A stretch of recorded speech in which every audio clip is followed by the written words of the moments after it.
परमेश्वर ने हमें और आपको इसलिए चुना और बनाया और रचा है कि हम राज्य करें। ये धरती पर जब आदम बनाया गया तो आदम का परमेश्वर का बनाने का उद्देश्य था कि आदम इस संपूर्ण पृथ्वी पर अधिकार रखे और इस पर राजा ठहराया जाए।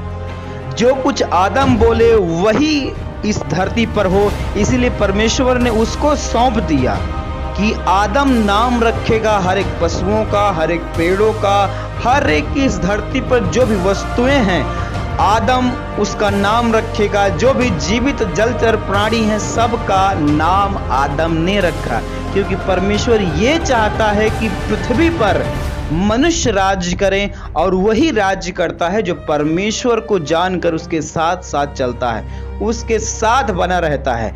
जैसे परमेश्वर ने मूसा को राज्य कराया उन 22 लाख इजरायलियों के ऊपर और उनको अगुआ ठहराया। परमेश्वर ने दाऊद को राजा बनाया पूरे इजराइल के ऊपर। क्यों? क्योंकि परमेश्वर के साथ दाऊद चलता था। मेरे प्रिय लोगों, मैं आपको बताना चाहता हूं कि हर एक इंसान राज्य कर सकता है और राजा बनने के लिए इस धरती पर बनाया गया है। वो और राज्य करने के ही लिए बनाया गया है, लेकिन तब तक उसकी दशाएं निचली दशाएं बनी रहेंगी जब तक वो परमेश्वर के वास्तविक ज्ञान को ना हासिल कर ले। बाइबल कहती है कि उसने संपूर्ण पृथ्वी मनुष्यों को दी है, वो हमें इस धरती का अधिकारी करके ठहराता है। यदि हम ना समझेंगे उन बातों को तो हम शायद नौकर की दशा में या गुलाम की दशा में, जैसे इजरायली मिस्र में गुलामी की दशा में थी। और जिस प्रकार जब फलिस्ती आक्रमण कर दिए थे इजरायलियों के ऊपर, तो एक गोलियत नाम व्यक्ति पूरी इजरायली प्रजा को ललकारता था, लेकिन कोई भी सामने न आता था, क्योंकि जो परमेश्वर के साथ नहीं है वो राज नहीं कर सकता, वो जयवंत नहीं हो सकता, वो अपना युद्ध कभी भी जीत नहीं सकता। लेकिन जो परमेश्वर के साथ समय व्यतीत करता है, उसके साथ एक जीवित संबंध रखता है और परमेश्वर का अभिषेक जिसके ऊपर है, वो भले ही कैसा क्यों ना हो, भले ही सामने गोलियत 9 फीट का हो और यहाँ दाऊद छोटा लड़का बालक ही हो, तब भी उस गोलियत को मारने में सक्षम है, क्योंकि उसके पास योग्यता परमेश्वर की है और परमेश्वर उसके साथ युद्ध लड़ता है। मेरे प्रिय लोगों, परमेश्वर ने आपको चुना है राजा बनाने के लिए। परमेश्वर ने आपको चुना है एक बड़ा बिजनेसमैन बनाने के लिए, बड़ा व्यापारी बनाने के लिए, बड़ा उद्योगपति बनाने के लिए, बड़ा शिक्षित व्यक्ति बनाने के लिए, बड़ी पोस्ट पर, बड़ी पोजीशन पर, आपको IAS PCS से बड़े रैंकों में ले जाने के लिए, आपको बड़ा बनाने के लिए परमेश्वर ने चुना है। लेकिन जब तक आप परमेश्वर की आत्मिक दशाओं को अपने जीवन में नहीं लेके आएंगे, तब तक शायद आप उन वस्तुओं से, उन चीजों से, उन उपलब्धियों से वंचित रह सकते हैं। मेरे प्रिय लोगों, जैसे दाऊद को परमेश्वर ने तैयार किया, जंगलों में भेड़ बकरियों को चराता रहा और बड़ी बड़ी मुसीबतों को परमेश्वर ने उसके जीवन में भेजा। कभी शेर आए, कभी भालू आया और जीव जंतु आए उसे परेशान करने के लिए, लेकिन दाऊद थका नहीं, हारा नहीं, वो लड़ा और युद्ध किया परमेश्वर की सहायता से। और बाइबल कहती है उसने सिंह और भालू को भी मार डाला।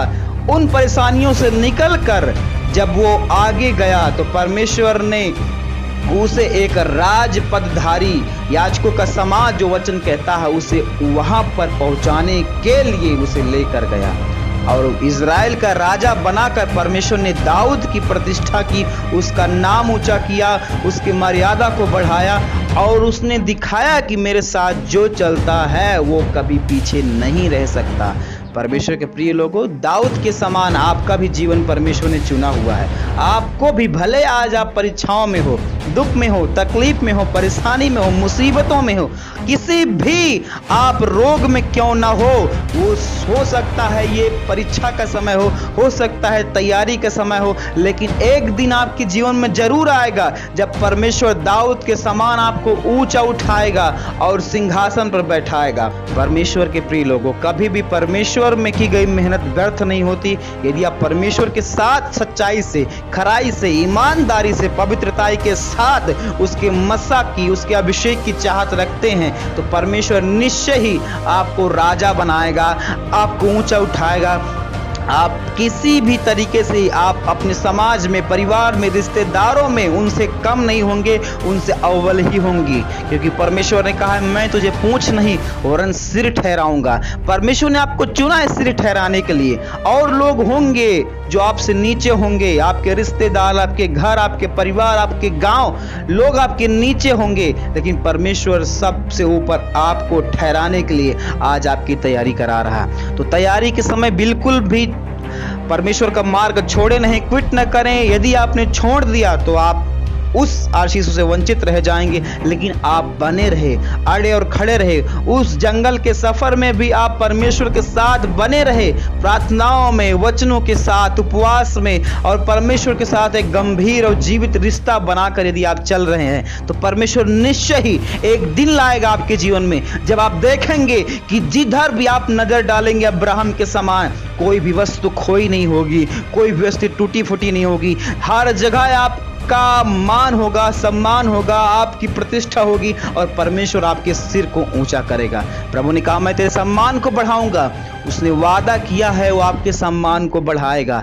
आज भले ही आप निरादर को अपने जीवन में, अपमान को अपने जीवन में देख रहे हो, निराशा को देख रहे हो, लेकिन परमेश्वर का मार्ग मत छोड़ना। एक समय आएगा जब परमेश्वर आपको ऐसी ज्योति बना देगा जो आप जिधर भी जाओगे वहाँ रोशनी होगी, वहाँ उजियाला होगा, वहाँ प्रकाश फैलेगा, क्योंकि परमेश्वर ने कहा है राजा तुझे देखकर दंडवत करेंगे। मेरे प्रियो, आप कभी मत हारो, कभी मत थको, रुको मत, चलते रहो, क्योंकि मंजिल आपको तभी मिलेगी जब आप चलते रहोगे। यदि आप रुक गए तो आपकी मंजिल वहाँ है और आप यहाँ हैं, तो रास्ता तय कौन करेगा और मंजिल कैसे पहुँचोगे आप? आपको चलना ही पड़ेगा, आपको उठना ही पड़ेगा, आपको रुकना नहीं है, चलते चलना। मुसीबत कितनी भी हो, समस्या कितनी भी हो सकता है परमेश्वर दाऊद के समान आपको परख रहा हो उन जंगल की दशाओं में, उन भेड़ बकरियों को चराते चराते आपको दीन करने के लिए, नम्र करने के लिए। लेकिन मेरे प्रिय, एक समय आएगा जब परमेश्वर आपको चुनकर, आपको ताकर, जैसे सोना भट्ठी में जाता और तपाया जाता है, हो सकता है वो तपने का समय हो और निखरने का समय हो, तो बिना तपे सोना निखार नहीं आता उसमें। वैसे ही आप भी समय दें परमेश्वर को। परमेश्वर आपकी मेहनत को, आपके परिश्रम को कभी जाया नहीं जाने देगा, आपको ऊंचा उठाएगा, क्योंकि उसका वचन कहता है, परमेश्वर कहता है कि वो आपके सम्मान को बढ़ाएगा। आप उस वृक्ष के समान है जो नाले के किनारे लगाया गया, जो अपने ऋतु में फलता है, उसके पत्ते कभी मुरझाते नहीं। आप फल देंगे, आप अपने ऋतु में फल देंगे।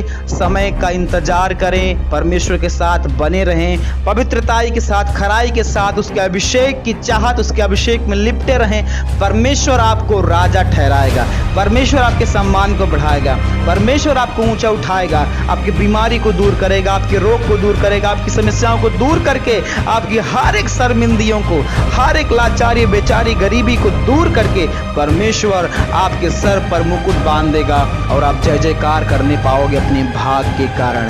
प्रभु सबको आशीष दे। निश्चय बने रहिए प्रभु में। खुदा सच्चा है और प्रतिफल देता है। यीशु आपको आशीष दे। God bless you all.